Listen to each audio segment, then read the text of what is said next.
The Empress of the Zarnathi Dominion reclined on her obsidian throne, her sapphire eyes glittering with amusement as the Galactic Council's transmission ended. "Humanity?" she chuckled, her voice echoing through the crystalline chamber. "Those noisy little mammals? Let them bark. They're still crawling out of their gravity well." Around her, the Zarnathi nobility hissed their agreement, their feathered crests bobbing in mockery. To them, humanity was a cosmic joke, arrogant deathworlders playing empire with scraps of salvaged tech and half-built stations. Human ambassadors had begged the Council to halt Zarnathi expansion into neutral space. The Dominion ignored them. When Earth deployed warning satellites near the Draxus border, the Empress ordered them destroyed. When a human freighter was vaporized, she declared it a lesson in obedience. And still, humanity didn't retaliate. That amused her most of all. "What cowards!" she purred, swirling her drink.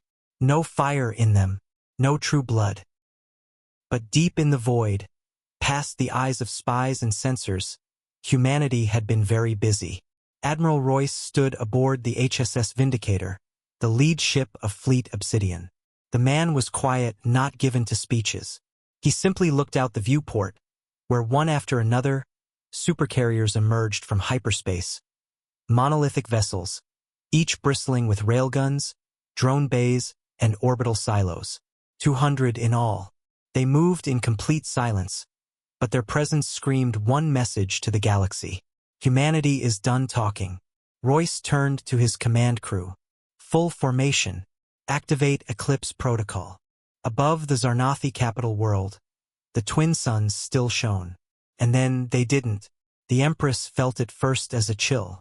Not physical cold, but the kind that comes when something ancient and dangerous awakens. She stepped out onto the palace balcony and looked up. The sky was dark. Not clouded. Not night. Dark. As if the stars themselves had vanished. Her attendants stumbled out behind her, eyes wide, beaks clicking in confusion. Some screamed. Some fainted. But none could look away from what hung above them, row after row of colossal ships, casting a shadow across the hemisphere. And then the human message came, broadcast on every channel in every language. "This is Earthfleet Command. The blockade is in place.